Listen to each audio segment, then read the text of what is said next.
Olá, queridos amigos, queridas amigas. Nós estamos de volta com mais um estudo sobre o Livro dos Espíritos, aqui no canal do NEP Paulo de Tarso. Você que nos acompanha pelo YouTube, seja muito bem-vindo, muito bem-vinda ao nosso estudo. Nós continuaremos a estudar agora a introdução ao estudo da doutrina espírita e vamos estudar hoje o item 16 dessa introdução. Antes de entrarmos propriamente no estudo, vamos, por um instante, pensar em Jesus. Vamos rogar ao Divino Mestre, ao Divino Amigo, que esteja conosco nesse estudo, nos intuindo, nos protegendo, para que nós possamos aproveitar bem esse conteúdo, interiorizá-lo e, logo na sequência, trazê-lo à aplicação em nossas vidas. Muito obrigado, Senhor Jesus, por essa oportunidade, que assim seja. Muito bem, como dizíamos, nós vamos estudar hoje o item 16 da introdução ao estudo da doutrina espírita, texto de abertura do Livro dos Espíritos. Esse é o penúltimo item da introdução, portanto, estamos chegando ao finalzinho dessa introdução escolhida por Kardec para nos apresentar não apenas o Livro dos Espíritos, mas a doutrina espírita como um todo. E nesse item 16 nós temos o texto que nos apresenta duas teorias que são objeções, que são oposições à doutrina espírita e que são apresentadas por Kardec para que ele possa refutá-las, para que ele possa dizer, não, essas duas teorias não estão corretas. Permanece o Espiritismo, permanece a doutrina espírita. Essas duas teorias são as teorias que defendem que nós não teríamos médiums e nem o plano espiritual se comunicando conosco. Diriam que os fenômenos observados de comunicação seriam, na verdade, atribuídos ao sonambulismo, um certo tipo de sonambulismo, pelo menos, uma faculdade humana, como a gente vai ver aqui no desenvolvimento do texto. Ou então seriam atribuídas essas comunicações aquilo que é chamado de teoria refletiva. A teoria segundo a qual os médiums seriam uma espécie de espelho que captariam ou que refletiriam, daí o nome da teoria, os pensamentos ou de pessoas próximas ou de seres espalhados por todo o universo. E essa seria a causa das comunicações. Então, essas duas objeções, a gente vai ver que Kardec apresenta essas duas objeções já no início do texto, dizendo que são as únicas objeções que de fato merecem esse título, que de fato são objeções que se pode levar em consideração. E, bom, aí a gente tem o motivo pelo qual Kardec diz isso. E é importante a gente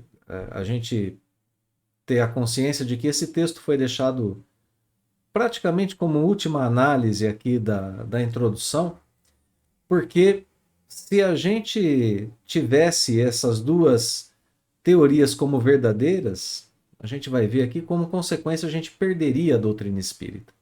A verdade dessas teorias falsearia o espiritismo. Nós não poderíamos mais ter a doutrina, dado que a causa do fenômeno seria outra, senão uma causa diferente da comunicação dos espíritos. Não temos espíritos se comunicando, não temos doutrina espírita. Então são duas refutações muito importantes que seguem ainda aquela ideia, que é a ideia de toda esse texto, essa introdução ao estudo da doutrina espírita. Ao mesmo tempo em que Kardec responde objeções, ele nos apresenta conteúdo doutrinário, ele nos apresenta motivos, razões para que a gente aumente a nossa convicção enquanto espíritas. Então, vamos ao texto, vamos acompanhar o início desse texto muito bom, esse texto profundo de Allan Kardec, como não poderia deixar de ser. Resta-nos ainda examinar duas objeções únicas que realmente merecem esse nome. E por que Kardec considera essas duas como objeções boas? Porque elas se baseiam em teorias racionais. As duas admitem a realidade dos fenômenos materiais e morais, mas excluem a intervenção dos espíritos. Então aqui a gente já tem uma pelo menos, apresentação daquilo que vai ser feito durante esse estudo. As duas únicas objeções que merecem uma atenção um tanto maior. Por quê? Porque são racionais. Pelo menos se deram ao trabalho de desenvolver algo ligado ao raciocínio. Ou são desenvolvimentos que surgiram a partir do raciocínio, pensamentos bem raciocinados.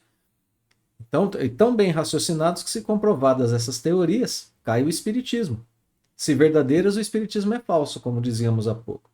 Então, são teorias que trabalham a causa do fenômeno e a sua relação com as faculdades humanas. Notemos, né? Aqui nesse primeiro parágrafo, a gente já viu que essas duas teorias admitem os fenômenos. Então agora a gente já não tem mais que perder tempo ou empregar o nosso tempo na comprovação dos fenômenos. Já passamos dessa etapa. Essas duas teorias admitem os fenômenos. Isso é ponto pacífico, existe o fenômeno. O que não acontecia no início do texto aqui dessa apresentação do estudo da doutrina espírita, né? Então, o ponto central dessas duas teorias é não atribuir o fenômeno aos espíritos. Existe o fenômeno, assim como para a doutrina espírita. No entanto, nenhuma das duas teorias vai atribuir esse fenômeno a espíritos. Vai apresentar para a gente outro tipo de explicação. Dirão, não, a causa não são espíritos. A causa é outra. E aí a gente teria sérios problemas, né? Bom, voltemos ao texto para a gente começar a entrar nessas duas teorias e começar a entender as explicações de Allan Kardec. Então, estamos olhando aqui agora no nosso texto em destaque a primeira dessas teorias. O que ela diz? Que todas as manifestações não seriam atribuídas aos espíritos, mas a efeitos magnéticos. Olha lá, todas as manifestações atribuídas aos espíritos não seriam mais do que efeitos magnéticos. Bom, segue o texto um pouquinho para a gente poder entender melhor o que está sendo proposto. Os médiuns se achariam num estado a que se poderia chamar sonambulismo desperto. Eu vou parar um pouquinho o texto aqui para a gente pensar um pouco nessas expressões que estão colocadas aqui, efeitos magnéticos e sonambulismo, ou sonambulismo desperto, como a gente tem aqui no texto. É importante a gente entender esses dois conceitos para que a gente possa entender o que diz a teoria. Então a teoria está dizendo o seguinte: nós teríamos não comunicações de espíritos, mas nós temos para esses fenômenos, na verdade, efeitos magnéticos. Bom, a gente tem na Kardecpédia um vocabulário espírita. E dentro desse vocabulário espírita a gente tem o termo magnetismo animal.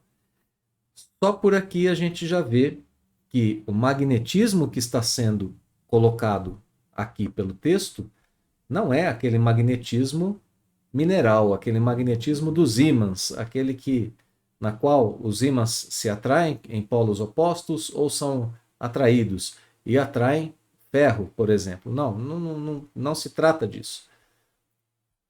Estamos falando sobre magnetismo animal. Um magnetismo que é definido como uma ação recíproca de dois seres vivos por meio de um agente especial chamado fluido magnético. Bom, então nós, seres vivos, temos em nós isso que é chamado de fluido magnético e que faz com que nós tenhamos um certo tipo de ação ou de influência sobre outras pessoas. Então se trata do magnetismo que uma pessoa é capaz de exercer sobre a outra. através de um fluido próprio do espírito que está encarnado, na condição de encarnado.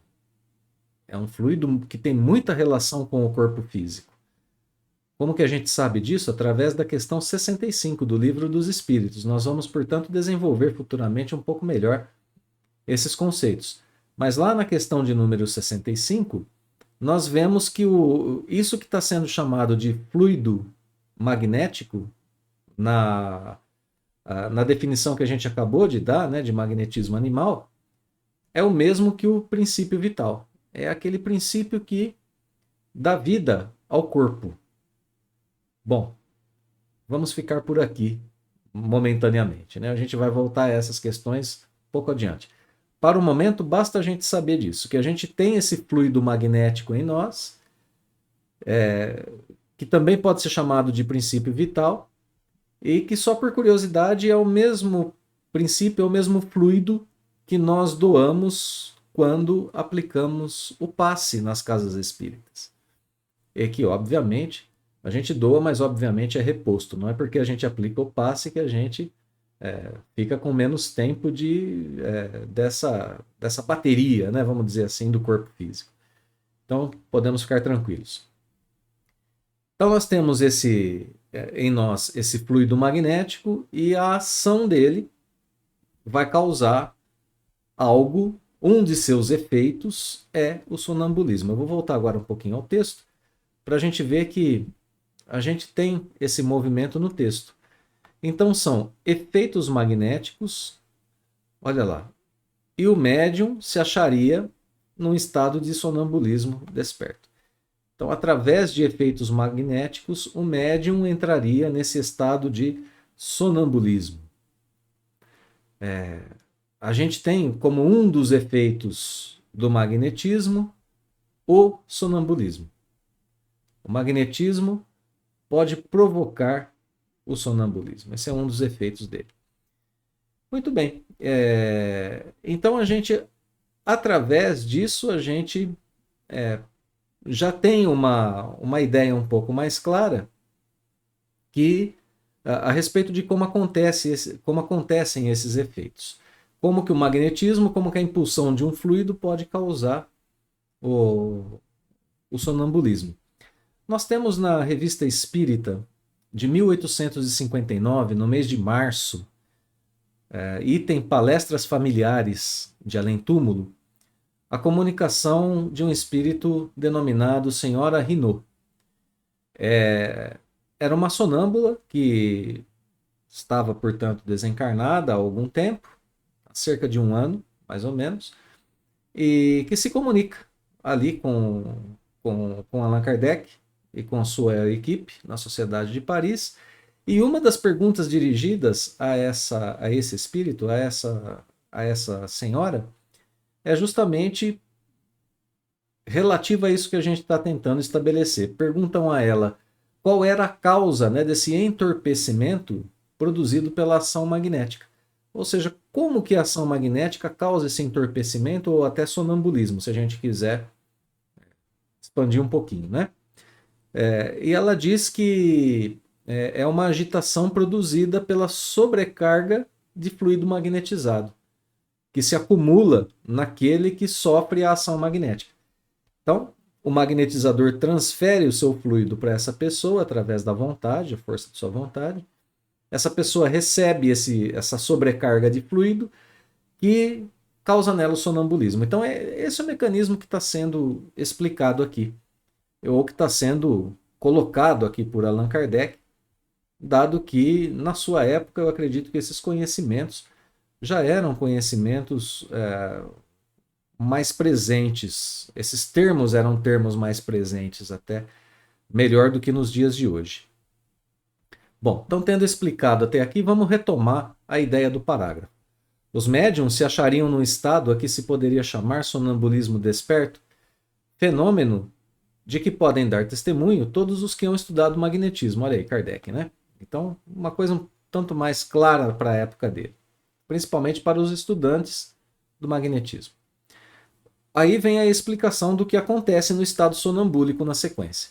Nesse estado, no estado sonambúlico, as faculdades intelectuais adquirem um desenvolvimento anormal. Então, a gente tem as faculdades intelectuais potencializadas. Segue o texto. O círculo das percepções intuitivas se amplia para além das raias da nossa concepção ordinária. Assim sendo, o médium tiraria de si mesmo, e por efeito de sua lucidez, tudo o que diz e todas as noções que transmite, mesmo sobre assuntos que possam lhe parecer mais estranhos, no estado habitual, no estado desperto, né? Então vamos pensar um pouquinho sobre o que está sendo dito aqui.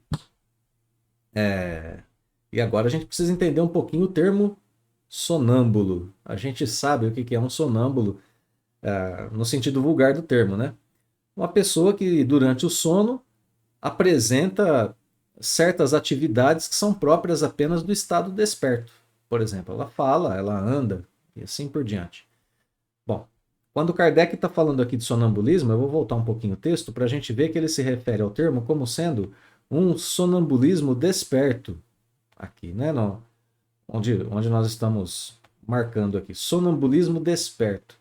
Que nos dá uma dica que ele está falando de algo que é um pouquinho diferente de um sonambulismo comum.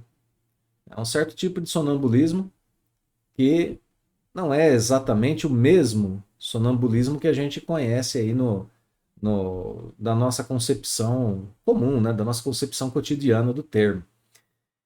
E para a gente pensar um pouquinho no que Kardec está dizendo, eu faço agora uma referência ao Livro dos Médiuns, item 172, no qual Kardec escreve que pode considerar-se o sonambulismo uma variedade da faculdade mediúnica, ou melhor, são duas ordens de fenômenos que frequentemente se acham reunidos. Então notemos que a doutrina espírita admite que exista o sonambulismo, ele era estudado na época de Kardec, só que ele não é a mesma coisa que a faculdade mediúnica. Muitas vezes eles se confundem, tem limites tênues entre um e outro, limites estreitos. É difícil, às vezes, identificar o limite entre um e outro. Às vezes estão reunidos, às vezes estão juntos, ao mesmo tempo que há sonambulismo, há mediunidade. É isso que Kardec está nos dizendo. Bom, segue o texto do Livro dos Médiuns mais um pouquinho, explicando que o sonâmbulo age sob influência do seu próprio espírito. É sua alma que nos momentos de emancipação vê, ouve e percebe fora dos limites dos sentidos. E aqui a gente agora pode pensar um pouquinho melhor sobre o que está sendo explicado no Livro dos Médiuns. Então a gente pode ter um efeito sonambúlico, a pessoa não estar completamente desperta, mas isso causa nela uma emancipação da alma. Ou seja, sua alma percebe coisas, o seu espírito percebe coisas que estão para além dos limites dos sentidos do corpo físico. Além da visão do corpo físico, da audição, além do olfato e assim por diante, do tato, né, do paladar, além dos 5 sentidos. Ele percebe coisas que o corpo físico não percebe. E então ele está num estado em que ele percebe o plano espiritual. Enquanto se ele estiver apenas em sonambulismo, somente no sonambulismo, ele então percebe ele percebe coisas apenas que o seu espírito percebe. É isso que é o sonambulismo. É ele mesmo, enquanto espírito, percebendo coisas que estão além dos limites dos 5 sentidos do corpo físico. E olha que os 5 sentidos do corpo físico nos aprisionam bastante, principalmente quando estamos despertos, né? A gente, para quem não é médium ostensivo, esses 5 sentidos comandam a nossa vida quase que o tempo todo.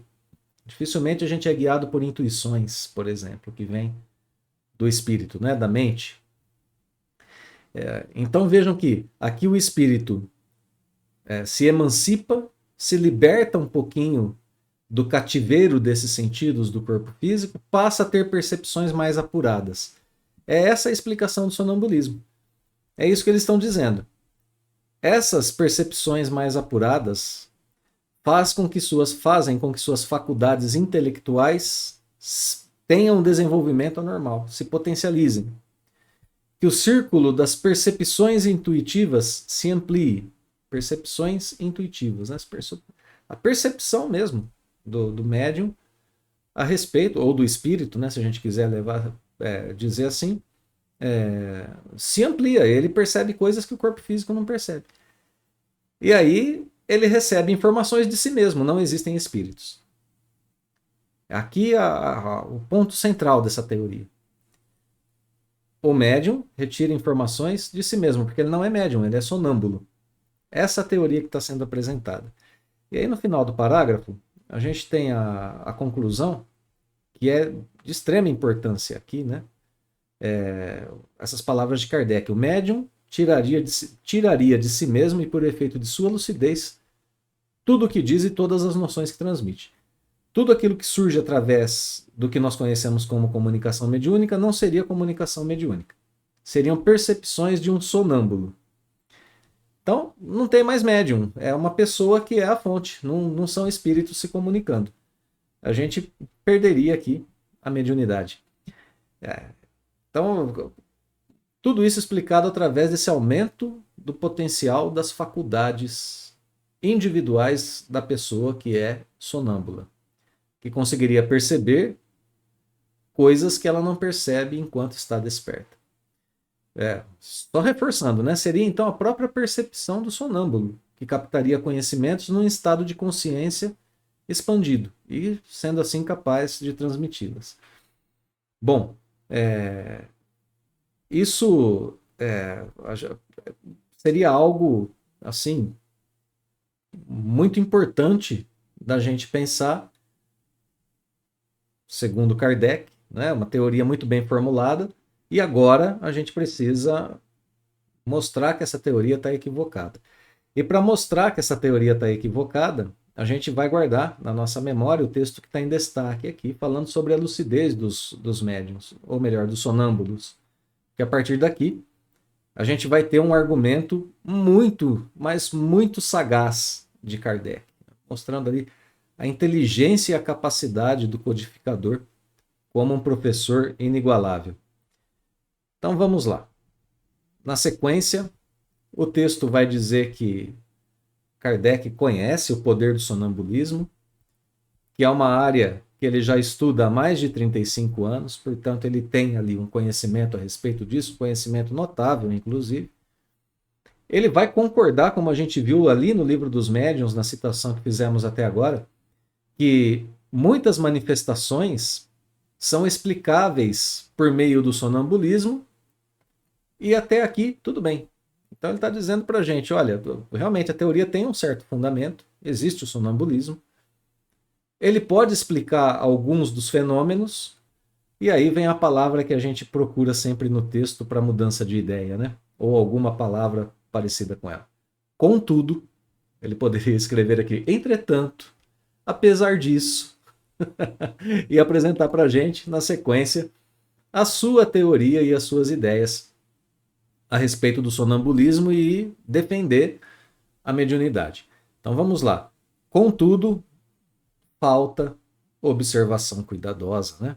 Como ele está pedindo para a gente durante toda essa apresentação, porque sabe que é uma apresentação que é ainda uma introdução, como o próprio texto diz, e que para o estudante espírita é necessário de mais do que isso, mais do que apenas essa introdução. Então, voltando só aqui um pouquinho, a observação cuidadosa e prolongada mostra uma cópia de fatos em que a intervenção do médium, a não ser como instrumento passivo, é materialmente impossível. Eu gostaria que a gente prestasse um pouquinho de atenção a esse texto que eu marquei, porque ele tem algumas coisas aqui que a gente vai precisar trabalhar. Então ele pede mais atenção da gente, porque essa observação prolongada mostra não uma grande cópia de fatos, essa expressão fica um tanto quanto confusa, talvez não muito clara para a gente o que seria uma grande cópia de fatos. Aqui acontece um pequeno equívoco na tradução de quem está acompanhando com a gente o texto de Guilom Ribeiro. Essa tradução é uma tradução do Guilom Ribeiro. E aqui um pequeno deslize na tradução. Ficaria melhor não uma grande cópia de erro. Perdão, não uma grande cópia de fatos. Ficaria melhor muitos fatos. Grande monta de fatos. Diversos fatos. Então, uma observação prolongada mostra diversos fatos, uma multidão de fatos, uma enormidade de fatos, em que a intervenção do médium, a não ser como instrumento passivo, é materialmente impossível. O que Kardec está querendo dizer aqui? Que o sonambulismo pode servir como teoria para explicar alguns dos fenômenos, mas que existem uma diversidade enorme de fatos que o sonambulismo não consegue explicar, porque o médium muitas vezes se apresenta como um instrumento passivo. Não podem ter saído dele as informações, em diversas circunstâncias. Seria materialmente impossível que as informações tivessem saído dele. É isso que está sendo colocado aqui. E a gente vai ver na sequência do parágrafo, que é belíssimo,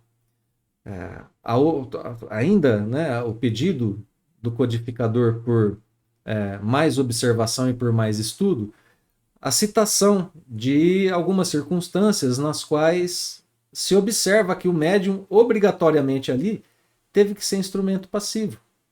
Por exemplo, de onde veio a teoria espírita? Por mais que ele tenha a sua concepção, né, as suas faculdades intelectuais dilatadas, como é que ele desenvolve uma teoria que não tem precedentes no planeta? De onde veio isso? Não pode ser um sistema imaginado por alguns homens. É impossível. Então, quem a revelou? Se é dessa forma, quem revelou a doutrina? Se é algo completamente estranho à humanidade, a humanidade não tinha as informações da doutrina espírita. É estranho à humanidade. Então não pode estar no médium. Não pode estar no sonâmbulo. É isso que Kardec está dizendo. Essas informações que não tem como serem de um indivíduo. É a primeira coisa que Kardec coloca. E a segunda coisa ainda dentro desse mesmo argumento é a questão da lucidez que a gente citou agora há pouco. Esse argumento de Kardec é um argumento espetacular. É de um pedagogo, é de um homem de ciência, é de uma pessoa que realmente está preparada para nos apresentar a verdade de modo racional. Olha como ele escreve na sequência. Precisamente esses mesmos médiuns cuja lucidez exaltai. Então, ele retoma, né, a questão da lucidez ali colocada agora há pouco e vai escrever na sequência. Ora, se essa lucidez é tal como a supondes, uma lucidez tão grande capaz, né, de buscar essas verdades em si mesmo, por que eles teriam atribuído aos espíritos o que em si mesmos auriam? E aqui a gente tem um arremate da ideia. De uma ideia assim, espetacular, um argumento lógico que refuta a teoria do sonambulismo dentro dela mesma. É um espetáculo esse argumento. Por quê? Porque a teoria dos sonâmbulos diz o seguinte, olha, os sonâmbulos têm uma lucidez para além da lucidez que os homens têm comumente, da lucidez ordinária dos homens. Então é uma lucidez em nível superior. E aí Kardec diz o seguinte, bom, eles são lúcidos em uma lucidez superior. Aí eles escrevem uma doutrina, transmitem via psicofonia ou psicografia, né, ou qualquer via mediúnica, eles transmitem a doutrina e dizem quem transmite essa doutrina são espíritos. E aí então a gente percebe que a própria teoria se desmente, ela se contradiz, porque, bom, se o médium tem toda essa lucidez e ele diz que são espíritos, ele está correto. Porque ele é lúcido de uma forma que os demais homens não são. Então, esse argumento é um argumento lógico, maravilhoso, que coloca agora cada coisa no seu lugar. Além do que a gente já viu, né? Primeiro ponto, A gente tem uma doutrina nova sem precedente. Não pode ter vindo dos homens. Não estava no conhecimento da humanidade. Bom, a intuição não pode captar de si mesma essas intuições. Agora, a questão da lucidez. Eles não são lúcidos? Bom, se eles são lúcidos, a teoria está correta. Eles são médiums, não sonâmbulos. É isso que Kardec está escrevendo. Uma de duas. Ou eles são lúcidos ou não são. Claro. Se eles são lúcidos, eles estão corretos em apresentar os espíritos como fonte das informações. Se eles não são lúcidos, né? Aí então a gente não tem o sonambulismo como uma fonte boa de informações. Olha lá a sequência do texto. Ou são lúcidos ou não são. Se o são, se se pode confiar na sua veracidade, não haveria meio de admitir-se sem contradição que não estejam com a verdade. Portanto, espíritos são os verdadeiros comunicantes, a verdadeira causa. Segundo lugar, se todos os fenômenos promanassem do médium, seriam sempre idênticos num determinado indivíduo. E aqui a gente entende por que seria materialmente impossível. Olha só. A gente tem um indivíduo, um médium, se manifestando com diferentes linguagens, às vezes diferentes idiomas, às vezes, ideias contrárias. Uma hora ele diz uma coisa, outra hora ele diz outra. Então, divergências na linguagem, divergências nas ideias. Isso prova a diversidade das fontes. Não pode ser uma fonte só. Não pode ser só um sonâmbulo se comunicando. Tem que ter diversas fontes. Por isso que Kardec escreve ao final do parágrafo que essa falta de unidade nas manifestações obtidas pelo mesmo médium prova a diversidade das fontes. E aqui, por esses argumentos, cai a doutrina ou a ideia, a teoria do sonambulismo. Importantíssimo que ela caia, porque se perdêssemos a mediunidade, se fossem sonâmbulos ao invés de médiums, perderíamos com ela o plano espiritual. Perderíamos a comunhão entre nós e os desencarnados. Perderíamos a comunidade espiritual em outro plano da vida. Teríamos, então, doutrina extremamente materialista. Perderíamos, dentro da faculdade mediúnica, o que ela tem de melhor, que é essa comunhão com o plano espiritual. Olha a importância da mediunidade para o ser humano. Isso sem falar em termos de saúde, né? Antigamente, médiums eram tratados como esquizofrênicos. Claro que a esquizofrenia é uma doença que existe, precisa ser tratada. É preciso ser identificada. Mas muitas das questões que são da mediunidade, mudança repentina de humor, esquecimentos e assim por diante, tem correlação com o diagnóstico da esquizofrenia. E a gente sabe que os tratamentos eram duríssimos naquela época. Então, a mediunidade tem para a gente consequências morais, através da doutrina espírita, nos levando até Deus, inclusive. Então, se a gente perde a faculdade mediúnica, que a gente perderia essa interação com o plano espiritual da vida, teríamos a incerteza do plano espiritual da vida, inclusive, e a incerteza a respeito de Deus. Olha o prejuízo que seria para a gente perder a mediunidade tão bem explicada pela doutrina espírita e tão bem estudada pela doutrina espírita. Então aqui cai a teoria dos sonâmbulos. Vamos para a próxima, que vai ser refutada também por Allan Kardec. Então vamos lá. Segundo outra opinião, o médium é a única fonte produtora de todas as manifestações, ainda sem espíritos, né? Sem plano espiritual. Mas agora já não vai ser mais sonambulismo. Dessa vez, em vez de extrair essas comunicações de si mesmo, aqui no texto marcado, como pretendem os partidários da teoria sonambúlica, ele as toma do meio ambiente. Então agora o médium não é mais um sonâmbulo e nem médium. Ou melhor, ele é médium agora, mas não de espíritos. Ele faz essa ideia, esse papel de um intermediário entre informações que estão no meio ambiente e as transmite para nós. Agora a gente vai entender que meio ambiente é esse, né? Olha aqui o que diz o texto. O médium será então uma espécie de espelho a refletir todas as ideias, os pensamentos e conhecimentos das pessoas que o cercam. Esse é o meio ambiente. Ele capta das pessoas. Kardec dirá: não é lícito negar-se, e isso constitui mesmo um princípio da doutrina, a influência que os assistentes exercem sobre a natureza das manifestações. No estudo anterior, a gente citou que fizemos uma referência ao fato de que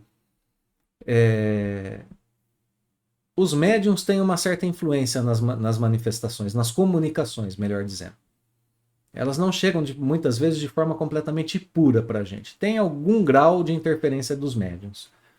Aqui a gente percebe que esse é um princípio agora que Kardec admite que está sendo estudado, né, que é percebido durante o estudo das comunicações, e vai até um pouco além. Ele diz que agora existe influência inclusive dos assistentes nos processos de comunicação, das pessoas que estão em volta dos médiuns. Então, isso é importante para a gente entender o que Kardec está colocando. Né? Ele fala assim, tem essa teoria que diz que a fonte é o pensamento das pessoas que estão ao redor. Existe certa influência dessas pessoas, mas eles não são a fonte das informações. Kardec falou, eu admito que existe essa influência, mas não admito que eles sejam a fonte das informações. Isso é importante da gente perceber. Porque os assistentes vai defender Kardec. Eles podem interferir, sim, nas comunicações, naquilo que está sendo chamado aqui, vou voltar no texto, naquilo que está sendo chamado de natureza, aqui no finalzinho onde eu estou marcando, né, com o cursor, natureza das manifestações. E o que está sendo colocado aí, né? Quando ele diz na natureza das comunicações. Quer dizer que as pessoas que estão envolvidas em uma mesa mediúnica, em uma mesa na qual chegam comunicações mediúnicas, influem nessa natureza das comunicações, o que significa que influi com seus pensamentos, com suas atitudes, com seus atos, com a sua elevação moral. Em geral, são essas pessoas que definem se as comunicações serão boas, se serão más, se serão frívolas, se serão sérias, se virão espíritos zombeteiros e assim por diante. Por quê? Por causa da sua presença ali com toda o seu patrimônio espiritual. A gente já viu Kardec tratar sobre isso em itens anteriores, dizendo que se a gente quer ter comunicação com espíritos superiores, a gente precisa ter um certo tipo de comportamento para que esses espíritos superiores estejam em nossas reuniões. Então, sim, existe essa influência, mas a influência não é o que eles pretendem. Então a gente continua agora. Olha aqui, o texto. Essa influência é muito diferente da que supõe existir, claro. Por que surgem essas teorias? Kardec justifica. Sendo impossível para algumas pessoas explicar o fenômeno, explicar a realidade do fenômeno, através da ciência, e sendo que eles não querem admitir a presença de espíritos, eles apresentam uma teoria que os satisfaz. Querem explicar ao seu modo. Isso é algo mais cômodo para quem não quer estudar, para quem não quer ter essa observação mais profunda, para quem não quer se esforçar, para quem não quer sair da sua área de conforto e admitir que existem espíritos. Porque, como a gente acabou de ver, como consequências, a gente tem contato com o plano espiritual, contato com Deus, contato com uma doutrina moral, como a gente está vendo. Kardec vai dizer, no sequência, que essa teoria seria especiosa, seria enganatória, seria algo ali que poderia nos enganar. Se pudesse abranger todos os fatos, o mesmo problema da teoria sonambúlica. Tal, entretanto, não se dá. Ela não abrange todos os fatos. Por quê? Se demonstra até a evidência que certas comunicações do médium são completamente estranhas aos pensamentos, aos conhecimentos, às opiniões, mesmo de todos os assistentes. Então, esse é o primeiro argumento. Tem comunicações que trazem coisas que não estão no conhecimento e no nível das pessoas que estão na reunião, naquela reunião mediúnica. Bom, o texto é maravilhoso, porque Kardec diz assim, eles não se embaraçam com tão pouca coisa. Né? Uma parte aqui do texto que, se a gente quiser, a gente pode interpretar até com uma certa ironia de Kardec. Né? Não é pouca coisa estarmos tratando nesses termos o que está acontecendo. Não é pouca coisa as informações trazidas pelos médiums não estarem no âmbito de conhecimento das pessoas que compõem a reunião. Não é pouca coisa. Mas essas pessoas não se embaraçam com isso, né? Elas não se detêm nessa informação. E dizem que a irradiação vai muito além do círculo imediato que nos envolve, que o médium é o reflexo de toda a humanidade, de tal sorte que se as inspirações não vêm dos que se acham ao seu lado, ele as vai beber fora da cidade, no país, em todo o globo, ou até em outros mundos, ou até em outras esferas. E aqui a gente vai parar um pouquinho o texto, porque a resposta de Kardec a isso é uma resposta maravilhosa. O que está acontecendo aqui? Os médiuns buscam, através do pensamento, informações das pessoas próximas. Bom, os fatos mostram que isso às vezes não é possível. Tá, então vamos melhorar o nosso argumento, os opositores, né? Vamos melhorar o nosso argumento. Ele busca no universo todo. A proximidade está insuficiente para explicar? Então, ele busca no universo todo. Vamos colocar esse argumento. A gente expande a capacidade de captação das informações para o universo inteiro. E assim persiste o argumento. Sim, a gente pode defender a nossa teoria. Mas vamos lá, vamos com Kardec mais adiante. Parágrafo seguinte. Essa teoria, primeiro argumento de Kardec, não vai ser uma explicação mais simples e mais provável do que a teoria espírita. Então esse é o primeiro argumento.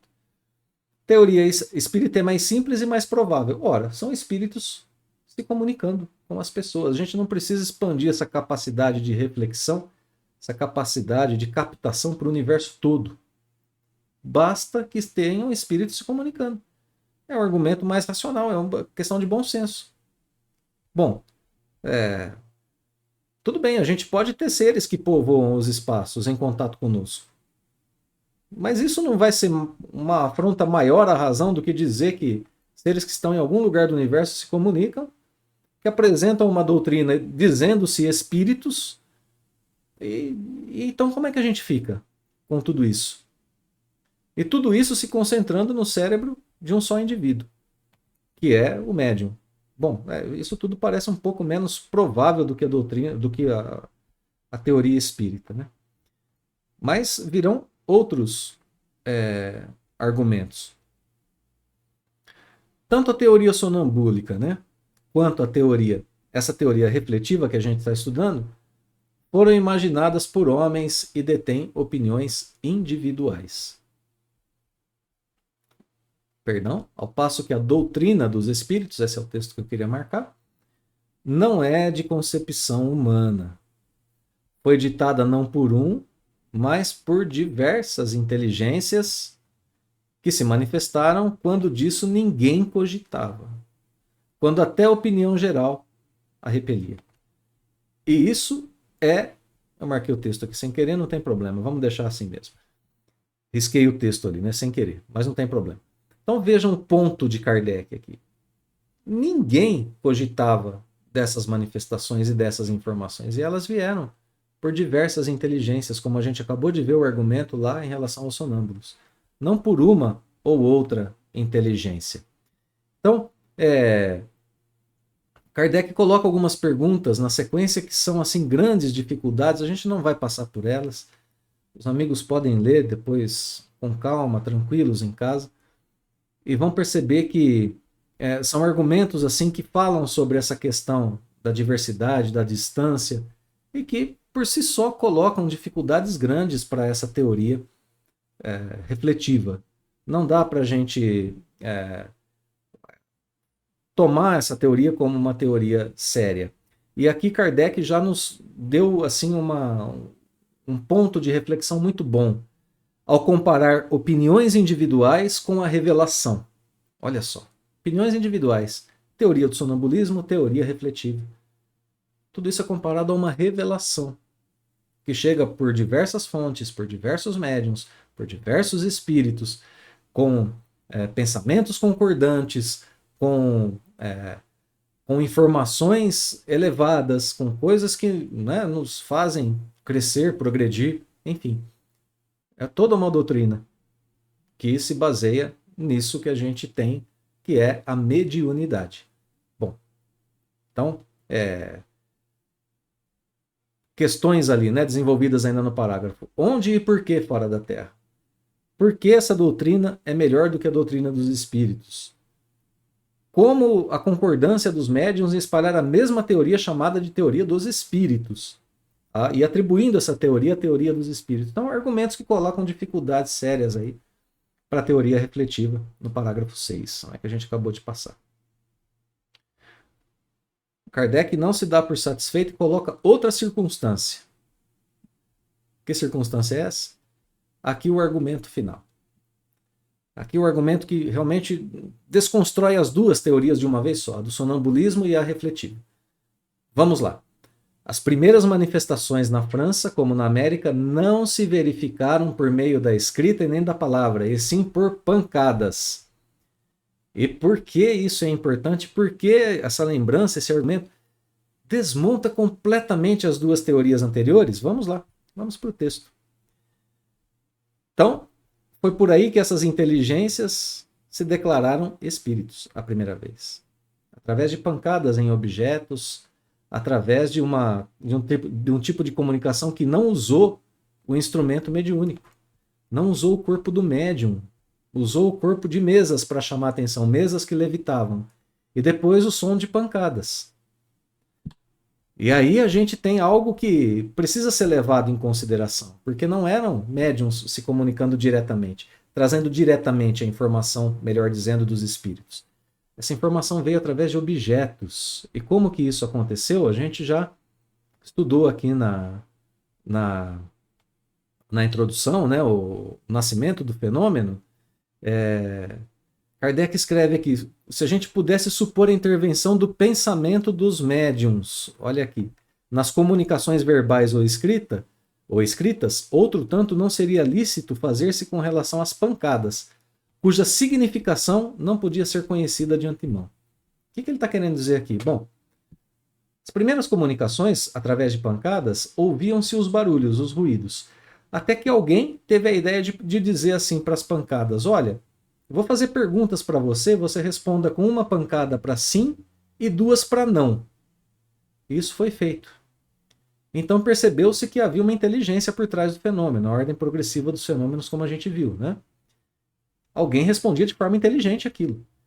Depois se convenciona, se combina com o fenômeno. Olha, o sim e o não tá pouco. Vamos combinar uma pancada para a letra A, duas pancadas para a letra B, 3 para a letra C e assim por diante. Ok? Combinou-se e a partir daí estabelece-se comunicação. Onde que pode ter intervenção do médium nessas pancadas? Né? Esse aumento da potencialidade de captação do médium, como que esses fenômenos são explicados através dessa teoria?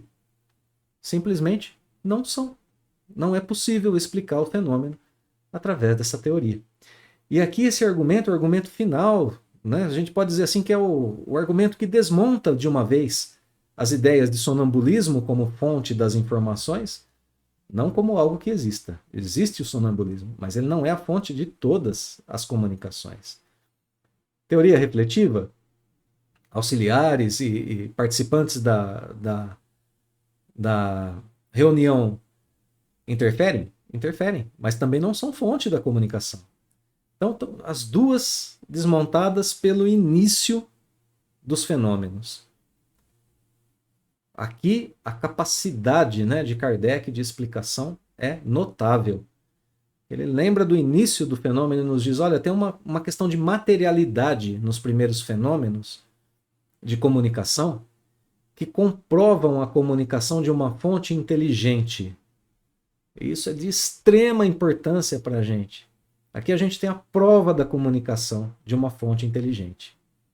Então a gente tem aqui o argumento mais poderoso, pois antes o fenômeno abriu mão da mediunidade direta. Preferiu mostrar-se por um tipo de comunicação que dispensa o corpo do médium. Usou o corpo das mesas, o corpo dos objetos. Então, linguagem por convenção, aí tudo nasce. Prova a comunicação agora com uma fonte inteligente. São duas inteligências em diálogo. Uma encarnada e outra desencarnada. Ali, se a gente quiser aprofundar isso um pouco no livro O que é o Espiritismo, a gente vai encontrar no item Falsas Explicações dos Fenômenos o mesmo movimento de texto, né? Kardec diz, olha, a gente pode abstrair das comunicações escritas e a gente vai pensar no seguinte, qual sonâmbulo fez sair um pensamento de um corpo inerte? Nenhum. Né? O corpo inerte é a mesa da qual está vindo o barulho da pancada. E ali outros tantos, né? Eventos que são narrados, como por exemplo, quando se pergunta ao fenômeno sobre uma pessoa que se estaria viva ou desencarnada, e o fenômeno responde em uma reunião mediúnica, e ali Kardec vai colocando, e responde de forma correta, a pessoa está encarnada, vive em tal lugar. Então, né, vão procurar essa pessoa e encontram. De onde veio a informação? De onde a informação do retrato de uma jovem desencarnada há 1 ano e meio, cujo pai estava na reunião? Ninguém conhecia a jovem na reunião, a não ser o pai. Enfim, de onde? Se não do plano espiritual, senão de espíritos. Claro que Kardec ali dirige um pouquinho mais a questão dos sonâmbulos, essas questões, né? Ou a primeira situação de informações retiradas de pessoas próximas, mas permanece, né, a questão da comunicação, permanece a questão das diversas fontes, que essas duas teorias não podem explicar. Então aqui a gente tem resgatada a ideia da mediunidade. Segue o texto. Como a gente acabou de dizer, teríamos inúmeros fatos que demonstram na inteligência que se manifesta uma individualidade evidente e uma absoluta independência da vontade. Argumentos finais agora, né? A gente percebe individualidades nas comunicações. O que isso significa? Não estaríamos diante de pessoas, esses médiuns que captariam informações do universo todo, como a gente capta informações através do Google. A gente entra no Google e pesquisa ali as nossas informações e capta. Mas as informações estão lá de uma forma assim colocada, de uma forma inerte, de uma forma neutra, vamos dizer assim. A gente não tem uma individualidade nas informações que estão à nossa disposição na internet, a não ser que seja um comunicador, né, trazendo. E é justamente esse o ponto. O comunicador traz a informação através da sua individualidade, ele tem uma personalidade. Eu, Totti, tenho uma maneira de apresentar o Livro dos Espíritos. Se o nosso amigo Arthur Valadares estivesse aqui apresentando, ele teria uma outra forma de apresentar, própria da sua individualidade. É isso que se nota na comunicação dos espíritos. A teoria da refletiva coloca para a gente a hipótese de uma web universal, né? Acessada pela mente de pessoas. Kardec vai dizer não pode, não é possível. As informações chegam de forma a apresentarem-se de forma individual. Um médium diz de uma forma uma coisa, com uma linguagem, outro médium diz a mesma coisa de outra forma, porque é outro espírito se comunicando. Se fossem informações assim, sem personalidade, nessas informações neutras, como eu disse, livres de uma individualidade, elas teriam outras características. Não tem porque vem de individualidades e de individualidades que têm vontade própria. Não se trata de web universal, né? Se trata de espíritos se comunicando, que têm vontade independente. Bom, vamos seguir, né? Como que se mostram essas vontades? Um dos modos é a recusa. Às vezes pede-se a comunicação, pede-se a informação, e o espírito que está se comunicando não quer dar. Ele disse não, ou silencia, simplesmente silencia. Não vou dar a informação. Se recusa a dar certas informações quando são, inclusive, informações banais, como a gente já viu aqui na introdução. Isso denota vontade do outro lado da comunicação. Então, vamos adiante. Retrucam os adversários. Os espíritos devem saber tudo. Por que não dizem coisas simples? Porque quem pode mais, pode menos. Por que não dizem coisas simples, né? Às vezes se pergunta para a pessoa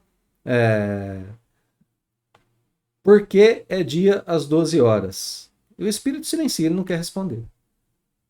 Ora, exatamente porque os espíritos são superiores, porque veem as coisas de um patamar superior, porque têm uma inteligência de um certo nível, é que não vão se colocar a responder coisas ociosas ou ridículas. Argumento simples assim, argumento muito tranquilo, que mostra mais uma vez a vontade do espírito em não querer responder, né? O argumento continua. Não querem responder. Isso mostra vontade. São pessoas sérias ou espíritos sérios se comunicando. Não se dão ao trabalho de responder a questões triviais, zombeteiras, questões que não são importantes. Permanece a questão da vontade. E aqui então, já no nosso último parágrafo, a conclusão de Kardec, né? Perguntemos finalmente por que os espíritos vêm e vão-se. De novo a questão da vontade, né? Muitas vezes em dado momento, e passado este, não há pedidos nem súplicas que os façam voltar. Ele está ressaltando a questão da individualidade e da vontade por detrás das comunicações. Se o médium obrasse unicamente por impulsão mental dos assistentes ou de qualquer outro lugar, né, da criação, do universo, é claro que em tal circunstância o concurso de todas as vontades reunidas haveria de estimular-lhe a clarividência. Claro, se as informações estão espalhadas no universo e ele pega de qualquer lugar, em algum lugar ele ia conseguir a informação. E isso não acontece, porque ele está tratando com uma individualidade, ele está se comunicando com uma individualidade. Desde, portanto, que não cede ao desejo da Assembleia, corroborado pela própria vontade dele, é que o médium obedece a uma influência que lhe é estranha. E aos que o cercam, influência que por esse simples fato testifica da sua independência e da sua individualidade. Então, argumento final, né? Individualidade e vontade são percebidas. Independência é percebida durante a comunicação. Então, não pode ser simplesmente informação captada em qualquer lugar do universo, em qualquer lugar da criação. Bom, a gente vai encerrar o estudo, né? Lembrando, a gente poderia ter aqui nessa teoria refletiva uma espécie de mediunidade, como a gente já citou. Sendo aqui o comunicante, o médium, né? Instrumento dos pensamentos ao seu redor ou dos pensamentos de seres espalhados aí pelo universo. Mas a consequência dessa teoria ainda seria a perda do plano espiritual, porque ele estaria captando conhecimentos de diversos seres espalhados pelo universo e não do plano espiritual. Tudo seria matéria, de novo recairíamos no materialismo. Perderíamos outra vez a doutrina, pois mesmo que ela tivesse vindo de mentes espalhadas pelo universo, ela seria mentirosa, já no seu nascimento. Por quê? Porque, bem, como a gente viu agora há pouco, um dos pontos principais abordados por Kardec é que os médiuns diziam que eram espíritos se comunicando. Então ela nasce mentirosa. Não, essas inteligências diriam-se espíritos e não seriam. Então ela nasce de um ponto falso. E aí, como dar credibilidade a essa doutrina, que nasce de um ponto falso e nos traria como consequências, como consequência, melhor dizendo, principal, uma doutrina moral. Ela nasce de um ponto falso, quer nos ensinar moralidade? A gente perderia assim o aspecto moral do espiritismo, por nascer de uma premissa falsa. Não são espíritos, são outros seres.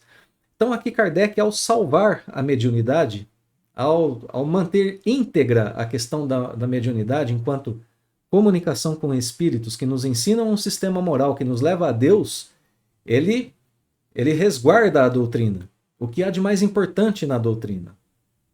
Tem uma salvaguarda para a doutrina quando a gente identifica a mediunidade como verdadeira. Então nós temos sim comunicação com espíritos, eles nos trazem o aspecto moral da doutrina, eles nos ensinam a aprofundar os ensinamentos de Jesus e com isso nos aproximam de Deus Pai.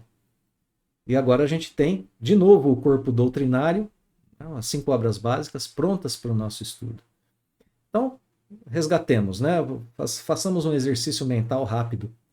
Para a primeira oposição, por que não pode ser sonâmbulos apenas.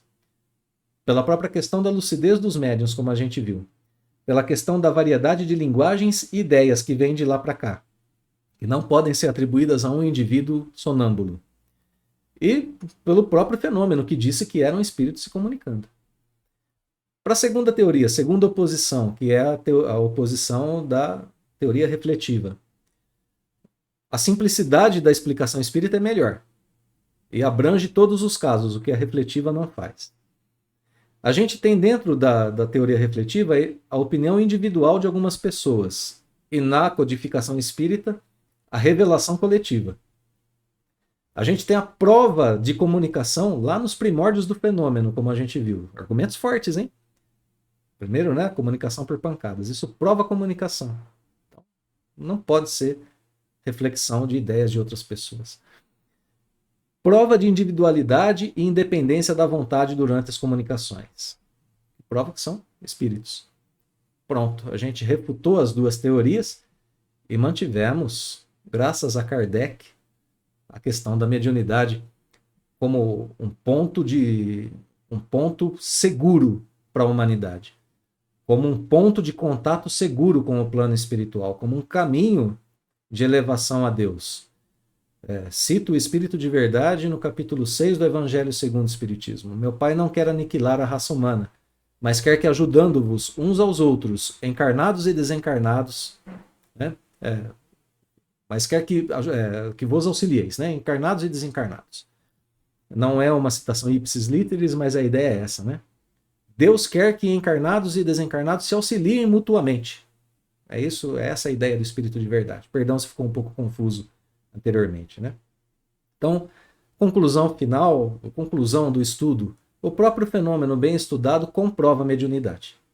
Basta estudar bem o fenômeno e a gente não tem como não concordar que é mediunidade. A comunicação com os espíritos como causa desses mesmos fenômenos surge aos nossos olhos, aos olhos de quem estuda. E aqui a gente pode perceber, né, que se o fenômeno é progressivo, o estudo também é. A gente foi de grau em grau chegando a essas questões, a consideração, né, de uma análise mais profunda, para termos aqui a certeza da mediunidade. Fomos levados hoje a considerar a possibilidade de comunicação entre dois planos da vida e constatamos que ela é real. Como fizemos isso? Analisando as características diversas presentes nos fenômenos mediúnicos. Pudemos notar que existe uma faculdade humana através da qual essa comunicação se concretiza, a mediunidade. E lembremos que isso não é uma coisa apenas da época de Kardec. Sócrates, na mais remota antiguidade, fazia referência ao seu daimon. O antigo povo hebreu teve seus profetas. A antiguidade tinha suas pitonisas, mulheres videntes. Assim, desde a mais remota antiguidade que a gente queira imaginar, a humanidade tem convivido com a mediunidade e com seus fenômenos.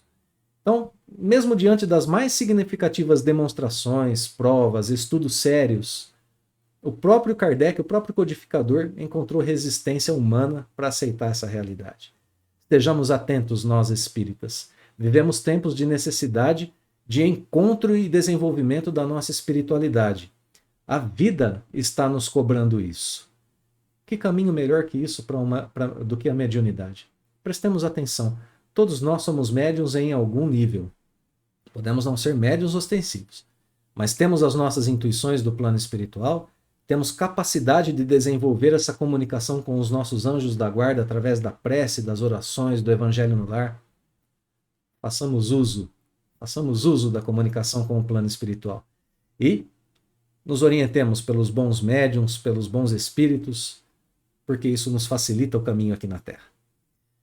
Muito obrigado, queridos irmãos e irmãs. Fica, como sempre, o nosso fraterno abraço. Os votos de uma semana guiada pelos bons princípios da doutrina espírita, pelas bênçãos de Deus, e a gente se vê em breve, no próximo estudo. Até logo mais, então.